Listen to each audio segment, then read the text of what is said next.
ಬಿತ್ತು ಬಿತ್ತು ಜ್ಯೂಸ್ ಬಿತ್ತು. ಎಲ್ಲೈತಿ ಕೋಳಿ? ಅಲ್ಲಿ ಒಳಗಡೆ ಐತಲ್ಲ. ಎಲ್ಲಿ ಸಿಗಲ್ಲ ಅದು, ಮತ್ತೆ ಸಿಗಲ್ಲ ಅವು, ಸಿಗಲ್ಲಮ್ಮ. ಒಳಗಡೆ ಇದಾವಲ್ಲ ಗೇಟ್ ಒಳಗೆ. ಗೇಟ್ ಒಳಗಡೆ. ತಗ. ಏನು ತಗೋಬೇಕಾ?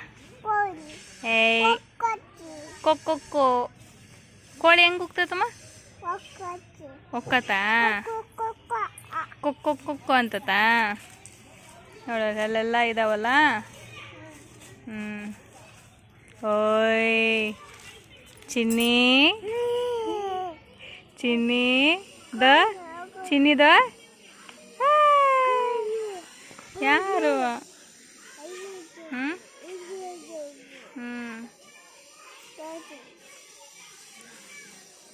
ಆಟಾಡಲ್ಲ.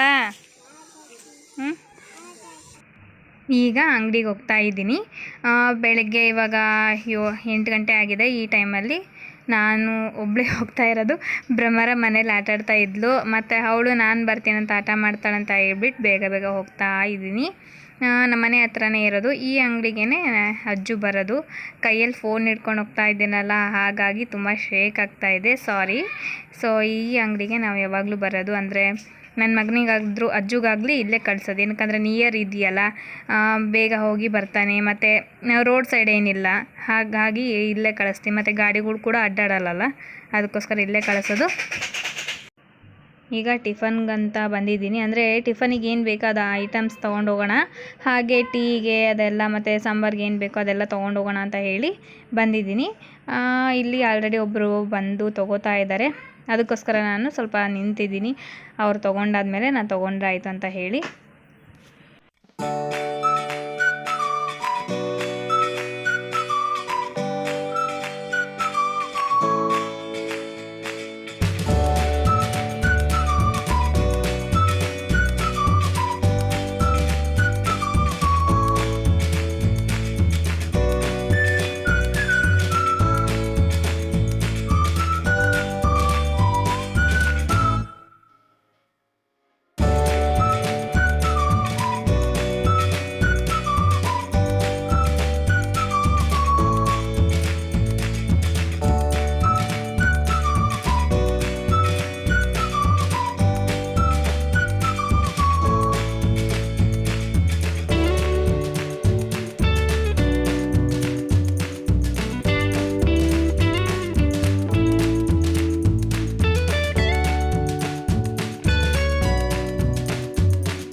ಬಂದು ಟಿಫನ್ ಕೂಡ ಮಾಡಿದ್ದಾಯಿತು. ಟಿಫನ್ ಮಾಡಿಬಿಟ್ಟು ಸ್ನಾನ ಮಾಡ್ಕೊಂಡು ಬಂದೆ. ಈಗ ತಾನೇ ಸ್ನಾನ ಮಾಡಿ ಇವಾಗ ತಲೆ ಸ್ನಾನ ಮಾಡಿದ್ನಲ್ಲ, ಲಾರಿಯಲ್ ಅವ್ರದ್ದು ಸೆರಮ್ ಇದೆಯಲ್ಲ, ಅದನ್ನು ಯೂಸ್ ಮಾಡೋಣ ಅಂತ ಹೇಳಿ ಇವಾಗ ಯೂಸ್ ಮಾಡ್ತಾಯಿದ್ದೀನಿ. ಅಂದರೆ ನಾನು ತಲೆ ಸ್ನಾನ ಮಾಡಿದ ಪ್ರತಿ ಸಲನೂ ಹಚ್ಕೊಳೋದಿಲ್ಲ, ಯಾವಾಗಲಾದ್ರು ಒನ್ ಟೈಮ್ ಹಚ್ಕೋತೀನಿ ಅಷ್ಟೇ. ಇವಾಗ ತುಂಬ ದಿವಸ ಆಯಿತು, ನೀವು ನೋಡಿದ್ರಿ ಅನಿಸುತ್ತೆ ಆ ಲಾಗ್ನ. ತುಂಬ ದಿನ ಆಯ್ತು, ಅಂದರೆ ಒಂದು 3-4 ತಿಂಗಳು, ಒಂದು 2-3 ತಿಂಗಳಾಯ್ತು ಅನಿಸುತ್ತೆ ಆವಾಗ ತಂದಿರೋಂಥ ಅದು ಸೆರಮ್ಮು. ಇನ್ನೂ ಕೂಡ ಅದು ಹಾಗೇ ಇದೆ. ಸ್ವಲ್ಪನೇ ಹಾಕ್ಕೊಂಡು ಯೂಸ್ ಮಾಡ್ತೀವಲ್ಲ, ಅಂದರೆ ಡೈಲಿ ಯೂಸ್, ಅಂದರೆ ತಲೆ ಸ್ನಾನ ಮಾಡಿದ ತಕ್ಷಣ ಯೂಸ್ ಮಾಡಿದರೆ ಯಾವಾಗಲೂ ಖಾಲಿ ಆಗಿಬಿಡುತ್ತೆ. ಬಟ್ ನಾನು ಯೂಸ್ ಮಾಡ್ತಿಲ್ಲ ಆ ಥರ, ಯಾವಾಗಲಾದ್ರು ಒನ್ ಟೈಮ್ ಯೂಸ್ ಮಾಡ್ತೀನಿ. ಇವಾಗ ಸೆರಮೆಲ್ಲ ಹಚ್ಚಿದ್ದಾಯಿತು, ಹಚ್ಚಿಬಿಟ್ಟು ಇವಾಗ ರೆಡಿ ಆಗಬೇಕು. ಅಂದರೆ ಜಸ್ಟ್ ಫೇಸ್ಗೆ ಸ್ವಲ್ಪ ಪೌಡರು ಮತ್ತು ಸ್ವಲ್ಪ ಬಿಂದಿ ಅದನ್ನ ಇಟ್ಕೊಂಡ್ರೆ ಆಯಿತು. ಸೊ ನೋಡ್ತಿದ್ದೀರಲ್ಲ, ನಾನು ಹೇರ್ ಕಟ್ ಮಾಡಿಸ್ಬೇಕಂತ ಇದ್ದೀನಿ. ಹೇರ್ ಕಟ್ ಮಾಡಿಸ್ಲಾ ಬೇಡವಾ ಅಂತ ಹೇಳಿ ಪ್ಲೀಸ್ ಕಾಮೆಂಟ್ ಮಾಡಿ ತಿಳಿಸಿ. ನಾನು ತುಂಬ ಕನ್ಫ್ಯೂಷನಲ್ಲಿದ್ದೀನಿ. ಮಾಡಿಸೋಣ ಅಂತ ಒಂದು ಸಲ ಅನಿಸುತ್ತೆ, ಮಾಡಿಸೋದು ಬೇಡ ಅಂತ ಇನ್ನೊಂದು ಸಲ ಅನಿಸುತ್ತೆ. ಏನು ಮಾಡೋದಂತ ಅರ್ಥ ಆಗ್ತಾಯಿಲ್ಲ. ಸೊ ನಿಮಗೆ ನೀವು ಹೇಗೆ ಹೇಳ್ತಿರೋ ಹಾಗೆ ಹೇರ್ ಕಟ್ ಮಾಡಿಸಿ ಅಂತ ಹೇಳಿ ಹೇರ್ ಕಟ್ ಮಾಡಿಸ್ತೀನಿ. ನನಗೂ ಕೂಡ ಒಂಥರ ಹೊಸ ಲುಕ್ ಮಾಡಿಸೋಣ ಅಂತ ಅಂದು ನನ್ನ ಫ್ರೆಂಡ್ ಕೂಡ ಹೇಳಿದ್ಲು, ಇಲ್ಲ ಮಾಡಿಸು ಚೆನ್ನಾಗಿ ಕಾಣ್ತೀಯಾ ಅಂತ ಅಂದರು. ಸರಿ ನೋಡೋಣ ಅಂತ ಹೇಳಿ ಯೋಚನೆ ಮಾಡ್ತಾ ಇದ್ದೀನಿ. ಇವಾಗ ಬಿಂದಿ ಅಂದರೆ ಸಿಂಧೂರ ಇಟ್ಕೋತಾ ಇದ್ದೀನಿ. ನಾನು ಯಾವುದು ಸಿಂಧೂರ ಹಣೆಗೆ ಇಟ್ಕೋತೀನೋ ಅದನ್ನೇ ಮೇಲ್ಗಡೆ ಕೂಡ ಅದನ್ನೇ ಹಚ್ಕೋತೀನಿ. ಮತ್ತು ಇಲ್ಲಿ ನಮ್ಮ ಮನೆ ಹತ್ರ ಕೂಡ ಅದು ಮಾರೋದಕ್ಕೆ ಬರ್ತಾರೆ, ಕೇವಲ 10 ರೂಪಾಯಿಗೊಂದು. ತುಂಬಾ ಚೆನ್ನಾಗಿ ಬರ್ತವೆ ಸಿಂಧೂರ ಮಾತ್ರ. ಇವಾಗ ಲಾಸ್ಟಲ್ಲಿ ಲಿಪ್ ಬಾಮ್ ಹಚ್ತಾ ಇದ್ದೀನಿ. ಇಲ್ಲಿ ನಾನು ಲಿಪ್ ಬಾಮ್ನ ಬಯೋಟಿಕ್ ಅವ್ರದ್ದು ಲಿಪ್ ಬಾಮ್ ಯೂಸ್ ಮಾಡ್ತಾ ಇದ್ದೀನಿ. ನೋಡೋಣ ಅಂತ ಹೇಳಿ ಅದನ್ನು ನಾನು ಪರ್ಚೇಸ್ ಮಾಡಿದ್ದು. ಲೈಟ್ನಿಂಗ್ ಆಗುತ್ತೆ ಅಂತ ಹೇಳಿದ್ರು. ನನ್ನ ಲಿಪ್ ಸ್ವಲ್ಪ ಡಾರ್ಕ್ ಇದೆಯಲ್ಲ, ಹಾಗಾಗಿ ತರಿಸಿದೆ. ಬಟ್ ಡಾರ್ಕ್ ಅಂತಂದು ಲೈಟ್ನಿಂಗ್ ಅಂತಂದೇನು ನನಗೆ ಅನಿಸ್ಲಿಲ್ಲ. ಬಟ್ ಚೆನ್ನಾಗಿದೆ ಅದು ಲಿಪ್ ಬಾಮ್ ಮಾತ್ರ, ಹಾಗಾಗಿ ಅದನ್ನ ಯೂಸ್ ಮಾಡ್ತಾ ಇದ್ದೀನಿ. ಇವಾಗ ಕ್ಲಿಪ್ ಹಾಕ್ಕೊಂಡೆ, ಹಾಗೆ ಹೂವು ಕೂಡ ಮುಡ್ಕೋತಾ ಇದ್ದೀನಿ. ನನಗೆ ತುಂಬಾ ಇಷ್ಟ ಹೂವು, ಅದರಲ್ಲಿ ಇದು ಸ್ಪೆಷಲ್ ಹೂವು ನನಗೆ, ಅದಕ್ಕೋಸ್ಕರ ಖುಷಿಯಿಂದನೇ ಮುಡ್ಕೋತಾ ಇದ್ದೀನಿ. ಆ್ಯಂಡ್ ನನ್ನ ಮಗನ ನೋಡ್ತಾ ಇದ್ದಾನೆ, ಏನು ಇವತ್ತು ಹೂವು ಎಲ್ಲ ಮುಡ್ಕೊಂಡ್ಬಿಟ್ಟಿದೆಯಲ್ಲ ಅಂತ ಹೇಳ್ತಿದ್ದ. ಫ್ರೆಂಡ್ಸ್, ಸೊ ಇವಾಗ ಅಡುಗೆ ಮಾಡಬೇಕು. ಅಡುಗೆ ಏನಂತ ಹೇಳಿದ್ರೆ ಸಾಂಬಾರು ಮಾಡೋದಕ್ಕೆ ಇಟ್ಟಿದ್ದೀನಿ. ಬೆಳಗ್ಗೆನೇ ಫ್ರೈಡ್ ರೈಸ್ ಮಾಡಿದೆ. ಫ್ರೈಡ್ ರೈಸ್ ಮಾಡಾದ್ಮೇಲೆ ಇವಾಗ ಸಾಂಬಾರು ಮಾಡೋದಕ್ಕೆ ಬೇಳೆ ಹಸಿಮೆಣ್ಸಿಕಾಯಿ ಎಲ್ಲ ಹಾಕಿ ಬಜ್ಜಿ ಸಾಂಬಾರು ಮಾಡೋದಕ್ಕೆ ಇಕ್ಕಿದ್ದೀನಿ. ನನಗೆ ತುಂಬ ದಿವಸದಿಂದ ಆಸೆ ಇತ್ತು, ಆ ಆಸೆ ಇವತ್ತು ನೆರವೇರಿತು. ನಮ್ಮನೆಯವರು ಊರಿಗೆ ಹೋಗಿದ್ರು. ನಿನ್ನೆ ನಮ್ಮನೆಯವರು ಕೊಟ್ಟೂರಿಗೆ ಹೋಗಿದ್ರು. ನಮ್ಮನೆಯವರು ಚಿಕ್ಕಪ್ಪನ ಮಗಳದು ಎಂಗೇಜ್ಮೆಂಟ್ ಇತ್ತು, ಅದಕ್ಕೋಸ್ಕರ ಹೋಗಿದ್ರು. ತುಂಬ ಖುಷಿ ಆಯಿತು. ತುಂಬ ದಿವಸದ ನಂತರ ನಮ್ಮ ಫ್ಯಾಮ್ಲೀಲಿ ಫಂಕ್ಷನ್ಗೆ ನಮ್ಮ ಮನೆಯವ್ರು ಹೋಗಿದ್ದಾರೆ. ನಾನು ಹೋದಷ್ಟೇ ಖುಷಿ ಆಗ್ತಾಯಿದೆ. ನಮ್ಮ ಮನೆಯವ್ರು ಹೋದರೆ ನಾನು ಕೂಡ ಹೋದಂಗೆ. ಅಲ್ಲಿಂದ ಬರಬೇಕಾದ್ರೆ ನಮ್ಮ ಅತ್ತೆ ಅಂದರೆ ನಮ್ಮ ಮಮ್ಮಿ ಹೂವು ಎಲ್ಲ ಕೊಟ್ಟು ಕಳಿಸಿದ್ರು. ತುಂಬ ಖುಷಿ ಆಗ್ತಾಯಿದೆ ನನಗಂತೂ, ಹೇಳ್ಕೊಡೋದಕ್ಕೆ ಆಗ್ತಾ ಇಲ್ಲ, ಅಷ್ಟು ಖುಷಿ ಆಗ್ತಾಯಿದೆ. ಅವ್ರು ಏನು ಪ್ರೀತಿಯಿಂದ ಕೊಟ್ಟರು ನಂಗೆ ತುಂಬಾ ಇಷ್ಟ, ತುಂಬ ಮನಸ್ಸಿಗೆ ಮುಟ್ಟುತ್ತೆ ನನಗೆ. ಹಾಗಾಗಿ ಮಮ್ಮಿ ನಿನ್ನೆ ಹೂವು ಕೊಟ್ಟು ಕಳಿಸಿದ್ದಾರೆ. ಥ್ಯಾಂಕ್ಸ್ ಮಮ್ಮಿ, ಹೂವು ಕೊಟ್ಟು ಕಳಿಸಿದ್ದೀರ, ಖುಷಿ ಆಯಿತು. ತುಂಬ ಮಿಸ್ ಮಾಡ್ಕೋತಾ ಇದ್ದೀನಿ ನಿಮ್ಮನ್ನೆಲ್ಲ ನೋಡ್ಬೇಕಂತ ಅನ್ನಿಸ್ತಿದೆ, ಬಟ್ ಫೋಟೋದಲ್ಲೇ ನೋಡಿದೆ ಅಷ್ಟೇ. ಮತ್ತು ಬೇವು ಪುಡಿ ಕೂಡ ಕೊಟ್ಟು ಕಳಿಸಿದ್ದಾರೆ ನಮ್ಮ ಮಮ್ಮಿ. ಮತ್ತು ತುಂಬ ನನಗೆ ಹೋಗ್ಬೇಕಂತ ಅನಿಸ್ತು, ಬಟ್ ಹೋಗೋದಕ್ಕಾಗಿಲ್ಲ. ನೋಡೋಣ ಯಾವಾಗ ಅನುಕೂಲ ಆಗುತ್ತೋ ಆವಾಗ ಹೋಗೋಣ ಅಂತ ಅಂದ್ಕೊಂಡಿದ್ದೀನಿ. ಜಸ್ಟ್ ಸಿಂಪಲಾಗಿ ರೆಡಿಯಾಗಿದ್ದೀನಿ ಅಷ್ಟೇ. ಇವಾಗ ಸ್ನಾನ ಮಾಡ್ಕೊಂಬಂದೆ. ಇವತ್ತು ಸ್ವಲ್ಪ ಲೇಟ್ ಆಯಿತು, 11 ಗಂಟೆ ಆಯಿತು. ಸ್ವಲ್ಪ ಅದು ಇದು ಏನೋ ಒಂಥರ ಟೆನ್ಷನ್ ಆಗ್ತದೆ. ಸ್ವಲ್ಪ ಮನೇಲಿ ಒಂದು ಸ್ವಲ್ಪ ಸಿಚುವೇಶನ್ಸ್ ಸ್ವಲ್ಪ ಹಾಗೆ ಹೀಗೆ ಇದೆ, ಅದನ್ನು ಸ್ವಲ್ಪ ಮ್ಯಾನೇಜ್ ಮಾಡ್ತಾ ಇದ್ದೀನಿ ನಾನೇ ಎಲ್ಲ. ಅದಕ್ಕೋಸ್ಕರ ಸ್ವಲ್ಪ ಒಂಥರ ತಲೆ ಬಿಸಿ ಆಗಿಬಿಟ್ಟಿದೆ. ಅದಕ್ಕೋಸ್ಕರ ಲೇಟಾಗಿ ಸ್ನಾನ ಮಾಡಿಬಿಟ್ಟು ಇವಾಗ ದೇವ್ರ ನಮಸ್ಕಾರ ಮಾಡಿದೆ. ಸಿಂಪಲಾಗಿ ರೆಡಿಯಾಗಿದ್ದೀನಿ ಅಷ್ಟೇ. ತಲೆ ಸ್ನಾನ ಮಾಡಿದ್ನಲ್ಲ, ಇನ್ನೂ ಹಸಿ ಇತ್ತು. ಹಾಗೆಯೇ ಹೂವು ಮುಡ್ಕೊಳ್ಳೋಣ ಅಂತ ಹೇಳ್ಬಿಟ್ಟು ಹೂವು ಮುಡ್ಕೊಂಡೆ. ನಿನ್ನೆ ತಂದಿದ್ದಲ್ಲ, ಫ್ರಿಜ್ ಇದ್ದರೆ ಇಟ್ಕೋಬೋದು, ಒಂದು ದಿನ ಹಂಗೆಲ್ಲ ಸ್ಟೋರ್ ಮಾಡ್ಬೋದು. ಬಟ್ ಫ್ರಿಜ್ ಇಲ್ಲಲ್ಲ, ಅದರಲ್ಲಿ ಬೇರೆ ಬಿಸಿಲು ಬೇರೆ ಜಾಸ್ತಿ, ಹೂವು ಹಾಳಾಗುತ್ತೆ ಅಂತ ಹೇಳಿ ಮತ್ತೆ ಸ್ನಾನ ಮಾಡಿದ ತಕ್ಷಣ ಇವಾಗ ಮುಡ್ಕೊಂಡಿದ್ದೀನಿ. ಇವಾಗ ಏನಿಲ್ಲ, ಅಡುಗೆ ಮಾಡಬೇಕು. ಮಾಡಿಬಿಟ್ಟು ಸ್ವಲ್ಪ ಟೈಲರ್ ಶಾಪಿಗೆ ಹೋಗೋದಿದೆ. ಹೋಗಿ ಸ್ವಲ್ಪ ಸ್ಟಿಚಿಂಗ್ಸ್ ಎಲ್ಲ ಇದ್ದವು, ಆಲ್ರೆಡಿ ಕೊಟ್ಟು ಬಂದಿದೆ, ಅವನ್ನೆಲ್ಲ ತರಬೇಕು. ಹೋಗ್ಬಿಟ್ಟು ಸ್ಟಿಚಿಂಗ್ ಮಾಡೋದಕ್ಕೆ ಕೊಟ್ಟಿದ್ದೆ ಬ್ಲೌಸಸ್ ಎಲ್ಲ, ಅವನ್ನೆಲ್ಲ ತರಬೇಕು. ಮತ್ತು ಇನ್ನೂ ಹೊಸದಿದೆ, ಅದನ್ನು ಕೂಡ ಕೊಡೋದಕ್ಕೆ ಹೋಗ್ಬೇಕು ಇವತ್ತು. ನನಗಂತೂ ಹೇಳ್ಕೊಳೋದಕ್ಕಾಗ್ತಾಯಿಲ್ಲ ಫ್ರೆಂಡ್ಸ್, ಅಷ್ಟು ಖುಷಿ ಆಗ್ತಾಯಿದೆ ಇವತ್ತು. ಜಸ್ಟ್ ಈ ಹೂವಿನಿಂದನೇ ನನಗೆ ಅಷ್ಟು ಖುಷಿ ಆಗ್ತಾಯಿದೆ. ತುಂಬಾ ಆಸೆ ಇತ್ತು, ಕೊಟ್ಟೂರಿನ ಹೂವು ಮುಡ್ಕೋಬೇಕಂತ. ಅದರಲ್ಲೂ ನಮ್ಮ ಮಮ್ಮಿ ಕಟ್ಟಿರುವಂಥ ಹೂವನ್ನು ನಾನು ಇವತ್ತು ಮುಡ್ಕೊಂಡಿದ್ದೀನಲ್ಲ, ತುಂಬ ಅಂದರೆ ತುಂಬಾ ಖುಷಿ ಆಗ್ತಾಯಿದೆ ನನಗೆ. ಅಷ್ಟೇ ಹೇಳೋದಕ್ಕಾಗೋದು.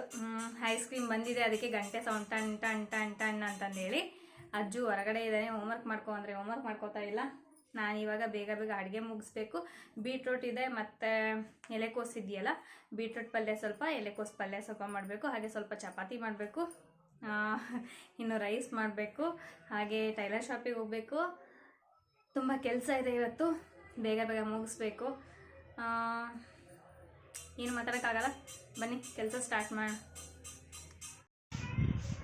ಈಗ ಸಾಂಬಾರು ಮಾಡೋದಕ್ಕೆ ಇಟ್ಟಿದ್ದೆ, ಆಲ್ರೆಡಿ ವಿಸಿಲ್ ಬಂದಿದೆ. ಇವಾಗ ಅದನ್ನು ಮಸಿಬೇಕು. ನಮ್ಮನೇಲಿ ಬೇಗ ಅಂದರೆ ಇದನ್ನೇ ಆಂಧ್ರ ಸ್ಟೈಲಲ್ಲಿ ಪಪ್ಪು ಸಾರು ಅಂತಾರಲ್ಲ, ಅದನ್ನೇ ನಾವು ಜಾಸ್ತಿ ಮಾಡೋದು. ಏನಕ್ಕಂದರೆ ನನ್ನ ಮಗನಿಗೆ ಅದೇ ಇಷ್ಟ. ಅವ್ನು ಚಿಕ್ಕವನಿದ್ದಾಗಿಂದ, ಅಂದರೆ ಅವನು ಊಟ ಯಾವಾಗ ಮಾಡೋದು ಕಲ್ತನೋ ಅವಾಗ 1 ವರ್ಷ ಏನೋ ಇದ್ದ, ಅವಾಗ್ಲಿಂದನೂ ಕೂಡ ಆ ಸಾಂಬಾರು ಅಂದರೆ ಅವ್ನಿಗೆ ತುಂಬ ಇಷ್ಟ. ಡೈಲಿ ಅದನ್ನೇ ಮಾಡಿಕ್ಬೇಕಾಗಿತ್ತು ಆ ಟೈಮಲ್ಲಿ, ಆ ರೀತಿ ಅಡಕ್ಟ್ ಆಗಿಬಿಟ್ಟಿದ್ದ. ಇವಾಗಾದರೂ ಅಷ್ಟೇ, ಬೇರೆ ಸಾಂಬಾರು ನೀನು ಅದ್ರ ಜೊತೆ ಮಾಡಿದರೂ ಕೂಡ ಅದನ್ನು ತಿನ್ನೋದಿಲ್ಲ, ಇದೇ ಬೇಕಂತ ಹೇಳ್ತಾನೆ. ಇವಾಗ ಸಾಂಬಾರಿಗೆಲ್ಲ ಜೋಡಿಸಿ ಎಲ್ಲ ಒಗ್ಗರಣೆ ಎಲ್ಲ ಹಾಕಿದ್ದಾಯಿತು. ಇವಾಗ ಪಲ್ಯ ಮಾಡೋಣ ಅಂದ್ಕೊಂಡಿದ್ದೀನಿ. ಕೋಸೆಲ್ಲ ಇತ್ತಲ್ಲ, ಕೋಸು ಬೀಟ್ರೂಟ್ ಎಲ್ಲ ಇದೆ. ಹಾಗಾಗಿ ಕೋಸನ್ನ ಸ್ವಲ್ಪ ಸಣ್ಣಗೆ ಹೆಚ್ಚಿಬಿಟ್ಟು ಒಗ್ಗರಣೆಗೆ ಹಾಕಿ ಸ್ವಲ್ಪ ಚಪಾತಿ ಇಲ್ಲಾಂದರೆ ರೊಟ್ಟಿ ಏನಾದರೂ ಮಾಡೋಣ ಅಂತ ಹೇಳಿ ಇವಾಗ ಹೆಚ್ಚ್ತಾ ಇದ್ದೀನಿ.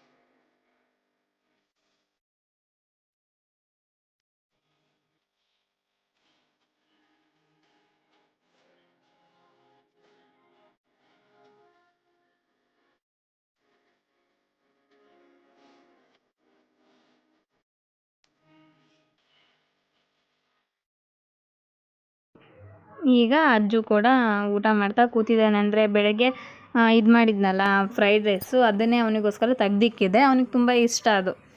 ತರಕಾರಿ ಜಾಸ್ತಿ ಹಾಕಿರಲ್ಲ, ಸ್ವಲ್ಪ ತುರಿದು ಹಾಕಿರ್ತೀವಿ, ತಿಂತಾನೆ. ಏನಾದ್ರು ಉದ್ದುದ್ದಕ್ಕೆ ಹಾಗೆ ಹಾಕ್ಬಿಟ್ರೆ ತಿನ್ನೋದಿಲ್ಲ. ಅದಕ್ಕೋಸ್ಕರ ಸಣ್ಣಕ್ಕೆ ತುರಿದು ಹಾಕಿದ್ದೀನಿ. ತಿಂತಾ ಕೂತಿದ್ದಾನೆ. ನನ್ನ ಪಾಡಿಗೆ ನಾನು ಕೆಲಸ ಮಾಡ್ಕೋತಾ ಇದ್ದೀನಿ. ಭ್ರಮರ ಅಮ್ಮನ ಜೊತೆ ಹೊರಗಡೆ ಹೋಗಿದ್ದಾಳೆ. ಸೊ ಅವಳಿದ್ರೆ ಕೆಲಸ ಅಂತೂ ಆಗೋದಿಲ್ಲ. ಅದಕ್ಕೋಸ್ಕರ ಅವಳು ಬರೋಷ್ಟರಲ್ಲಿ ಎಲ್ಲ ಕೆಲಸ ಮುಗಿಸೋಣ ಅಂತ ಅಂದು ಕೆಲಸ ಮಾಡ್ತಾಯಿದ್ದೀನಿ. ಇನ್ನೂ ಸ್ವಲ್ಪ ಹೊತ್ತಾದರೆ ಬಿಸಿಲು ಜಾಸ್ತಿ ಆದ ತಕ್ಷಣ ಒಂಥರ ಮನೇಲಿ ಅಡುಗೆನೇ ಮಾಡೋಕ್ಕಾಗಲ್ಲ, ಕುಂದ್ರಕ್ಕಾಗಲ್ಲ, ಅಷ್ಟು ಸೆಕೆ ಅಂತ ಅನಿಸ್ತಿರುತ್ತೆ.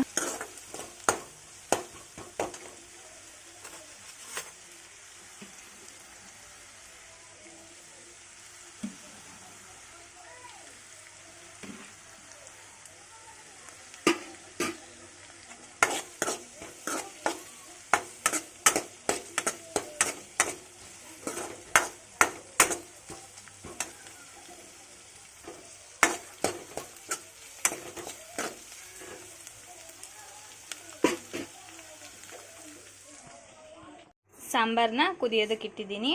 ಹಾಗೆ ಎಲೆಕೋಸು ಪಲ್ಯ ಮಾಡೋದಕ್ಕೆ ಇಟ್ಟಿದ್ದೀನಿ. ಹಾಗೆ ಎಲೆಕೋಸು ಪಲ್ಯ ಮಾಡೋದಕ್ಕೆ ಕೂಡ ಇಟ್ಟಿದ್ದೀನಿ. ಆಲ್ಮೋಸ್ಟ್ ಅದು ಕೂಡ ರೆಡಿ ಆಗ್ತಾಯಿದೆ. ತುಂಬ ಚೆನ್ನಾಗಿರುತ್ತೆ ಇದು ಕೂಡ. ಹಾಗೆ ಈ ಕಡೆ ರೈಸ್ಗೆ ಅಕ್ಕಿ ತೊಳೆದಿಕ್ಕಿದ್ದೀನಿ ಪಾತ್ರೆಯಲ್ಲಿ. ರೈಸ್ ಮಾಡಬೇಕು. ಮತ್ತು ಬೀಟ್ರೋಟ್ ಪಲ್ಯ. ಸೊ ಬೀಟ್ರೋಟ್ ಪಲ್ಯನೂ ಕೂಡ ಹೆಲ್ತಿಗೆ ಒಳ್ಳೇದಲ್ವ, ಹಾಗಾಗಿ ಬೀಟ್ರೋಟ್ ಪಲ್ಯ ಕೂಡ ಮಾಡಿದ್ದೀನಿ. ಸ್ವಲ್ಪ ಬೆಳಗ್ಗೆನೇ ಇದು ಮಾಡಿದ್ನಲ್ಲ, ಒಂದು ಫ್ರೈಡ್ ರೈಸ್ ಮಾಡಿದ್ನಲ್ಲ, ಅದು ರೈಸ್ ಕೂಡ ಇದೆ. ಮತ್ತು ಸ್ವಲ್ಪ ಫ್ರೈಡ್ ರೈಸ್ ಕೂಡ ಇದೆ. ಇದೆಲ್ಲ ಅಲ್ಡೋಗ್ಬಿಟ್ಟಿದೆ ಫ್ರೆಂಡ್ಸ್, ಏನು ಅನ್ಕೋಬೇಡಿ. ಇವಾಗ ಮತ್ತೆ ಚಪಾತಿ ಬೇರೆ ಮಾಡೋದಿದೆ. ಸೊ ಚಪಾತಿ ಕೂಡ ಮಾಡಬೇಕೀಗ. ಹಿಟ್ಟು ಕೂಡ ಕಲಿಸ್ಕೊಂಡು ಬೇಗ ಚಪಾತಿ ಮಾಡಬೇಕು. ಸೊ ಎಲ್ಲ ಕೆಲಸ ಆಗ್ತಾ ಬಂದಿದೆ. ಏನಿಲ್ಲ, ಇವಾಗ ಇದನ್ನೆಲ್ಲ ಸಾಂಬಾರು ಕುದೀತಾ ಇದೆ. ಸಾಂಬಾರು ಕೆಳಗಡೆ ಇಳಿಸ್ಬಿಟ್ಟು, ಸಾರಿ ತುಂಬ ಬೇವಿತಾ ಇದ್ದೀನಿ. ಹಾಗಾಗಿ ಹಿಂಗೆ ಯಾವಾಗಲೂ ಒರೆಸ್ಕೊತೀನಿ. ಇಲ್ಲಿ ನೋಸ್ ಮೇಲೆಲ್ಲ ನನಗೆ ಇಲ್ಲೆಲ್ಲ ಜಾಸ್ತಿ ಬೇವಿತಿರ್ತೀನಿ. ಅದಕ್ಕೋಸ್ಕರ ಈ ಥರ ಹಿಂಗೆ ಅನ್ಕೊತಿರ್ತೀನಿ ಅಷ್ಟೇ. ಅಕ್ಕ ನೋಡೋದಕ್ಕೆ ಚೆನ್ನಾಗಿ ಕಾಣಲ್ಲ, ಆ ಥರ ಮಾಡಬೇಡಿ ಅಂದ್ರಿ. ಬಟ್ ತುಂಬ ಬೇವಿತೀನಿ. ಅದಕ್ಕೋಸ್ಕರ ಇವಾಗ ಮತ್ತೆ ಕೆಲಸ ಬೇರೆ ಮಾಡ್ತಿರ್ತೀನಲ್ಲ, ತಡ್ಕೊಳೋದಕ್ಕಾಗಲ್ಲ. ಮತ್ತೆ ಮರ್ತ್ಬಿಟ್ಟು ಹಿಂಗೆ ಇಲ್ಲಿ ಬೇವ್ತಿರ್ತೀನಲ್ಲ, ಹಿಂಗೆ ಕೈಯಿಂದ ಒರೆಸ್ಕೊಂಡ್ಬಿಡ್ತೀನಿ. ಸೊ ಮತ್ತು ನೀವು 2 ಪಾಪ ಆದ್ರೂ ಇಷ್ಟು ತೆಳ್ಳಗಿದ್ದೀರಲ್ಲ, ನೀವೇನು ಡಯಟ್ ಫಾಲೋ ಮಾಡ್ತೀರಿ ಹೇಳಿ ಅಂತಂದೆಲ್ಲ ಕೇಳಿದ್ರಿ. ನಾನು ಏನು ಡಯಟ್ ಫಾಲೋ ಮಾಡೋದಿಲ್ಲ. ಅಂದರೆ ಸ್ವಲ್ಪ ಅಷ್ಟೇ ನಾನು ಫಾಲೋ ಮಾಡೋದು. ಏನಂತ ಅಂದರೆ ಎಲ್ಲದೂ ತಿಂತೀನಿ, ಇಲ್ಲ ಅಂತ ಹೇಳಲ್ಲ. ಅಂದರೆ ವೆಜಿಟೇರಿಯನ್ ಅಷ್ಟೇ. ನಾವು ವೆಜಿಟೇರಿಯನ್ ತಿಂತೀನಿ. ಎಲ್ಲ ರೈಸ್ ಐಟಮ್ ಕೂಡ ತಿಂತೀನಿ, ಮತ್ತು ಸ್ನ್ಯಾಕ್ಸ್ ಆ ಥರ ಎಲ್ಲ ತಿಂತೀನಿ. ಬಟ್ ಏನಂದರೆ ನಾವು ಒಂದು ಸ್ವಲ್ಪ ಅದರಲ್ಲಿ ನಾವು ಒಂದು ಸ್ವಲ್ಪ ಟ್ರಿಕ್ಸ್ನ ಆ್ಯಂಡ್ ಟಿಪ್ಸ್ನ ಫಾಲೋ ಮಾಡಬೇಕಷ್ಟೇ. ಏನಿಲ್ಲ, ಇವಾಗ ರೈಸ್ ಐಟಮ್ ನಾವು ಊಟ ಮಾಡ್ತಿದ್ದೀವಿ ಅಂತಂದರೆ ನಾವು ಡೈಲಿ ಏನು ತಿಂತಿದ್ವೋ ಅದರಲ್ಲಿ ಕ್ವಾಂಟಿಟಿಲಿ ಸ್ವಲ್ಪ ಕಡಿಮೆ ಮಾಡ್ಕೋಬೇಕು. ಹಾಗೆ ಸ್ವಲ್ಪ ಫ್ರೂಟ್ಸ್ ಅದ್ರ ಜೊತೆ ತಿಂದರೆ ನಮ್ಗೆ ಹೊಟ್ಟೆಗೂ ಕೂಡ ತುಂಬುತ್ತೆ. ಹಾಗೆ ನಮಗೆ ಜಾಸ್ತಿ ಇದು ಅನ್ಸಲ್ಲ. ಇನ್ನೊಂದು ಬಂದುಬಿಟ್ಟು ಬೆಳಗ್ಗೆ ಟೈಮಲ್ಲಿ ರೈಸ್ ತಿನ್ಬೋದು, ಆದರೆ ರಾತ್ರಿ ಮಾತ್ರ ರೈಸ್ ತಿನ್ನೋದಕ್ಕೆ ಹೋಗಬೇಡಿ. ಮತ್ತು ಇನ್ನೊಂದು ಬಂದುಬಿಟ್ಟು ನಾನು ಏನಾದ್ರು ಸ್ನ್ಯಾಕ್ಸ್ ಐಟಮ್ ಆ ಥರ ಏನಾದ್ರು ಎಣ್ಣೆಯಲ್ಲಿ ಕರೆದಿರೋಂಥದ್ದನ್ನ ತಿಂದಾಗ ನಾನು ಇಷ್ಟನ್ನು ಫಾಲೋ ಮಾಡೋದು. ಒಂದು ಬಿಸಿನೀರು ಅಂದರೆ 1 ಕಪ್ ಬಿಸಿನೀರನ್ನ ಕುಡಿತೀನಿ, 1 ಲೋಟ ಬಿಸಿನೀರನ್ನ. ಇಲ್ಲ ಅಂತ ಹೇಳಿದ್ರೆ ಅಲ್ಲಿ 1 ಲೋಟ ಬಿಸಿನೀರಿಗೆ ಒಂದು ಅರ್ಧ ಹೋಳಷ್ಟು ನಿಂಬೆಹಣ್ಣು ಹಿಂಡ್ಕೊಂಡು ಕುಡಿತೀನಿ. ಆವಾಗ ಏನಾಗುತ್ತೆ ಅಂತ ಹೇಳಿದ್ರೆ ನಾವೇನಾದ್ರು ಇವಾಗ ತಿಂದಿರ್ತೀವಲ್ವ ಕರೆದಿರೋಂಥ ಎಣ್ಣೆ ಐಟಮ್ಸು ಮೈ ಒಳಗೆ ಏನು ದೇಹದೊಳಗಡೆ ಇರದೇ ಇರೋ ರೀತಿ ಅದು ಕಾಪಾಡುತ್ತೆ. ಅದಕ್ಕೋಸ್ಕರ ನಾನು ಬಿಸಿನೀರು ಕುಡಿತೀನಿ. ಮತ್ತು ಎಲ್ಲ ಎಲ್ಲದೂ ತಿಂತೀನಿ. ಬಟ್ ಏನಂತ ಹೇಳಿದ್ರೆ ನಾವು ತಿನ್ನೋದ್ರಲ್ಲಿ ಸ್ವಲ್ಪ ಕ್ವಾಂಟಿಟಿ ಕಡಿಮೆ ಮಾಡ್ಕೋಬೇಕು. ಮನೇಲಿ ಕೆಲಸ ನಾವು ಯಾವಾಗಲೂ ಆ್ಯಕ್ಟಿವ್ ಆಗಿರ್ತೀವಲ್ಲ, ಕೆಲಸ ಕೂಡ ಮಾಡ್ತಿರ್ತೀನಿ. ಹಾಗಾಗಿ ನಾನು ಈ ರೀತಿ ಇದ್ದೀನಿ. ಹೇಳಬೇಕಂತ ಹೇಳಿದ್ರೆ ಪ್ರೆಗ್ನೆನ್ಸಿ ಟೈಮಲ್ಲಿ ತುಂಬ ದಪ್ಪ ಆಗಿದೆ. ಡೆಲಿವರಿ ಆದಮೇಲೆ ಆಫ್ಟರ್ ಡೆಲಿವರಿ ನಾನು ತೆಳ್ಳಗಾಗಿದ್ದೀನಿ. ಮತ್ತು ಇನ್ನೊಂದು ಏನಂತ ಹೇಳಿದ್ರೆ ಕಾಫಿ ಕುಡಿತೀನಿ. ಅದೇನು ಕಾಫಿ ಅಂತ ಹೇಳಿದ್ರೆ ಸ್ವಲ್ಪ ಬಿಸಿನೀರನ್ನ ಕುದಿಸ್ಕೊಂಡು ಅದಕ್ಕೆ ಸ್ವಲ್ಪ ಕಾಫಿ ಪೌಡರ್, 1 ಸ್ಪೂನಷ್ಟು ಕಾಫಿ ಪೌಡ್ರ್ ಹಾಕ್ಕೊಂಡು ಅದಕ್ಕೊಂದು ಅರ್ಧ ಹೋಳಷ್ಟು ನಿಂಬೆಹಣ್ಣು ಹಿಂಡ್ಕೊಂಡು ಕುಡಿತೀನಿ. ಬೆಳಗ್ಗೆ ಎದ್ದ ತಕ್ಷಣ ಕುಡಿತೀನಿ. ಒಂದೊಂದು ಸಲ ಸ್ಕಿಪ್ ಮಾಡಿಬಿಡ್ತೀನಿ ಕುಡಿಯೋದಿಲ್ಲ. ಮನೇಲಿ ಕೆಲಸ ಅದು ಇದು ಇರುತ್ತಲ್ಲ, ಸ್ಕಿಪ್ ಮಾಡಿಬಿಡ್ತೀನಿ. ಅದು ಬಿಟ್ಟರೆ ಮತ್ತೇನೋ ನಾನು ಡಯಟ್ ಅಂತಂದು ಏನೂ ಫಾಲೋ ಮಾಡೋದಿಲ್ಲ. ಇಷ್ಟೇ ನಾನು ಫಾಲೋ ಮಾಡೋದು. ಯಾವಾಗ್ಲೂ ಹೆಲ್ದಿ ಫುಡ್ ತಿನ್ನಬೇಕು, ಆರಾಮಾಗಿ ತಿನ್ನಬೇಕು ಅಷ್ಟೇ. ತಿನ್ನೋದ್ರಲ್ಲಿ ಸ್ವಲ್ಪ ಕ್ವಾಂಟಿಟಿ ಕಡಿಮೆ ಮಾಡಿಕೊಂಡ್ರೆ ಸಾಕು. ನಾವು ಹೆಲ್ತಿಯಾಗೆ ನಾವು ತೆಳ್ಳಗಾಗ್ತೀವಿ. ಏನು ಕೆಮಿಕಲ್ ಇರುವಂಥ ಟ್ಯಾಬ್ಲೆಟ್ಸ್ ಅಂತೆ, ಆ ಪೌಡ್ರ್ ಅಂತೆ, ಈ ಪೌಡ್ರ್ ಅಂತೆ, ತೆಳ್ಳಗಾಗಬೇಕಂತೆ, ಹಂಗೆ ಹಿಂಗೆ ಅಂತ ಆಗಲ್ಲ. ವರ್ಕೌಟ್ ಮಾಡೋದಕ್ಕಂತೂ ಮೊದಲೇ ಆಗೋದಿಲ್ಲ. ಫಸ್ಟು ಹೇಳ್ಬೇಕಂದ್ರೆ ವರ್ಕೌಟ್ ಮಾಡಿದ್ರು ಕೂಡ ತೆಳ್ಳಗಾಗ್ತಾರೆ. ಆದರೆ ವರ್ಕೌಟ್ ಕೂಡ ಮಾಡ್ಕೊಳೋದಕ್ಕೆ ಆಗೋದಿಲ್ಲ. 2 ಮಕ್ಕಳನ್ನ ಕಟ್ಕೊಂಡು ಮನೆ ಕೆಲಸ ಮಾಡಿಕೊಂಡು ವರ್ಕೌಟ್ ಆಗಿಬಿಡುತ್ತೆ ನಮಗೆ. ಸೊ ವರ್ಕೌಟ್ ಕೂಡ ಆಗಲ್ಲ. ವರ್ಕೌಟ್ ಅದು ಇದು ಜಿಮ್ಗೆ ಯಾತದ್ದು ಇಲ್ಲ. ನಮ್ಮಂಥ ಮಿಡ್ಲ್ ಕ್ಲಾಸ್ ಫ್ಯಾಮಿಲಿಗೆ ಇದೆಲ್ಲ ಅಲ್ವೇ ಅಲ್ಲ. ಸೊ ಇಷ್ಟೇ ನಾನು ಫಾಲೋ ಮಾಡೋ ಅಂಥದ್ದು. ರೈಸ್ ಮಾತ್ರ ಊಟ ಮಾಡ್ತೀನಿ, ಇಲ್ಲ ಅಂತ ಹೇಳಲ್ಲ. ಅಕಸ್ಮಾತ್ ನೈಟ್ ತಿನ್ನಬೇಕಂದ್ರೆ ಸ್ವಲ್ಪ ತಿಂತೀನಿ, ಇಷ್ಟೇ ನಾನು ರೈಸ್ ತಿನ್ನೋದು. ಮತ್ತು ಚಪಾತಿ 2 ತಿನ್ನೋ ಜಾಗದಲ್ಲಿ 1 ತಿಂತೀನಿ. ದೋಸೆನ 3 ತಿನ್ನೋ ಜಾಗದಲ್ಲಿ 2 ತಿಂತೀನಿ. ಆ ರೀತಿ ಕ್ವಾಂಟಿಟಿ ಸ್ವಲ್ಪ ಕಡಿಮೆ ಮಾಡ್ಕೊತಾ ಬಂದಿದ್ದೀನಿ. ಹಾಗಾಗಿ ಸ್ವಲ್ಪ ನಾನು ತೆಳ್ಳಗಾಗಿದ್ದೀನಿ. ಫಸ್ಟು ನಾನು ಇದ್ದಿದ್ದು 60 ಇದ್ದೆ. ಇವಾಗ ಮೊನ್ನೆ ತಾನೇ ನಾನು ನಮ್ಮ ಮನೆಯವ್ರಿಗೆ ಬಟ್ಟೆ ತರಕ್ಕೆ ಹೋಗಿದ್ನಲ್ಲ, ಅಲ್ಲೇ ಶಾಪಲ್ಲಿ ಇದು ಇತ್ತು. ಆವಾಗ ಚೆಕ್ ಮಾಡಿಸಿ 1-2 ತಿಂಗಳ ಹಿಂದೆ ನಾನು 60 ಇದ್ದೆ. ಬಟ್ ಇವಾಗ ಬಂದುಬಿಟ್ಟು ನನಗೆ ಆಶ್ಚರ್ಯ ಆಗ್ತದೆ, 52 ಇದ್ದೀನಿ. ಇನ್ನೂ ಕಡಿಮೆ ಆಗ್ಬೇಕು. ನಾನು ಆ್ಯಕ್ಚುಲಿ ಹೇಳ್ಬೇಕಂದ್ರೆ ನಾನು ಇನ್ನೂ ತೆಳ್ಳಗಾಗಬೇಕಂತಲೇ ಇದ್ದೀನಿ. ಇವಾಗ 52 ಇದ್ದೀನಿ. ನೋಡೋಣ, ಹಾಗೆ ಫಾಲೋ ಮಾಡೋಣ, ನೋಡೋಣ ಇನ್ನೂ ಕಡಿಮೆ ಆಗ್ಬೋದು ಅಂತ ಅಂದ್ಕೊಂಡಿದ್ದೀನಿ. ಇವಾಗ ಬೇಗ ಮಾಡಬೇಕು. ಏನಕ್ಕಂತ ಅಂದರೆ ಟೈಮ್ ಆಲ್ರೆಡಿ ಆಗಿದೆ. ವಿಡಿಯೋ ಕೂಡ ಅಪ್ಲೋಡ್ ಮಾಡೋದಿದೆ. ಹಾಗಾಗಿ ನಾನು ಹೋಮ್ವರ್ಕ್ ಬರ್ಕೊಂತಾನೆ ಅಡುಗೆಗೆ ಇಟ್ಟಿದ್ದಾರೆ. ಇವಾಗ ಬೇಗ ಅಡುಗೆ ಮಾಡ್ತೀನಿ. ಸೊ ನೆಕ್ಸ್ಟ್ ವ್ಲಾಗಲ್ಲಿ ಮತ್ತೆ ಸಿಗೋಣ. ಅಲ್ಲಿವರೆಗೂ ಟೇಕ್ ಕೇರ್ ಆ್ಯಂಡ್